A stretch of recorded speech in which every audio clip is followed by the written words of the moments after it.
എങ്ങനെ കളിപ്പാട്ട് എടുക്കണ്ടേ? കട്ടിൽ മുറിക്കണല്ലേ? എന്നിട്ട് പീസ് എന്നിട്ട് അടിയില് കളിപ്പാട്ടുണ്ട് അപ്പൊ കട്ടില് മുറിച്ചാ അത് പിന്നെ നമുക്ക് കിടക്കാൻ പറ്റുമോ? അത് പുതിയ ബെഡ് വാങ്ങിച്ചാ മതി. നന്നായിണ്ട്. കാശുണ്ടാ പുതിയ ബെഡ് വാങ്ങിക്കാൻ? അപ്പൻ്റെ കയ്യിൽ കാശില്ലല്ലോ. അപ്പൊ ഉപ്പാപ്പ കൊറേ കാശ് കൊണ്ടുവന്നിട്ടില്ല. ൂടാ കൊറച്ചില്ലാറ പൈസ ഉണ്ട്. ഉപ്പാപ്പ അതിന് പണിക്ക് പോണില്ലല്ലോ.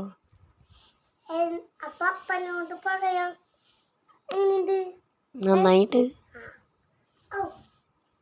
എന്റെ കളിപ്പാട്ട് എടുക്കാൻ വേണ്ടിട്ട് ഇപ്പൊ ഈ കട്ടില് മുറിക്കണ? എന്തുകൊണ്ടാ മുറിക്കുക കട്ടില്?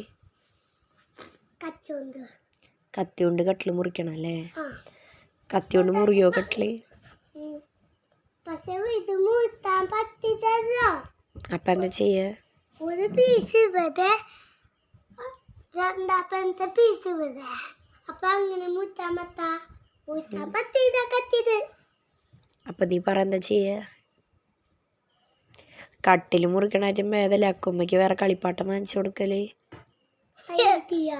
അപ്പൊ തന്നെ മതി. അപ്പൊ കിട്ടും. ആ കട്ടില് തള്ളാൻ പറ്റില്ല. എന്താ? നല്ല വെയിറ്റ് ഉണ്ട്.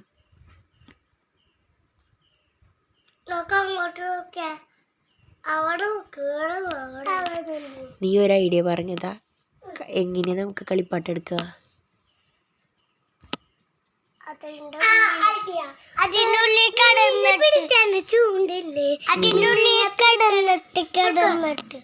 മീനെ പിടിച്ചണ ചൂണ്ടില്ലേ? പിന്നെ അതുകൊണ്ട് ആ ഡാനോസിന്റെ വായയിട ഇട്ടിങ്ങനെ ചുത്ത. അപ്പൊ കിട്ടും. കളിപ്പാട്ടം മീനെ തിന്നിട്ട് തന്നെ പൊന്തി വരൂലേ? അങ്ങനെയല്ല. പിന്നെ മീൻ്റെ ചൂണ്ടില്ലേ? മീൻ്റെ ചൂണ്ട അതെടുക്ക. എന്നിട്ട് ആ ഡൈനോസറിന്റെ വായയിലിട. ഡൈനോസറിനെ കാണണ്ടേ? എന്നാലേ ഡൈനോസറിന്റെ വായലിടാൻ പറ്റുള്ളൂ. അപ്പൊ കിട്ടും. അതിന് ഡൈനോസർ എവിടെയൊന്നും അറിയണ്ടേ? അതിന്റെ ഉള്ളിലില്ല. നമ്മള് നോക്കിയതല്ലേ അക്കുമണിയെ.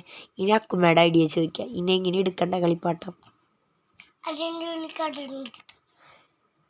പക്ഷെ കിടക്കാൻ പറ്റില്ല അതിന്റെ ഉള്ളില്. അപ്പൊ എടുത്തിട്ട് കട്ടിലുമ്മ എടുത്തു. അത് ബുദ്ധി.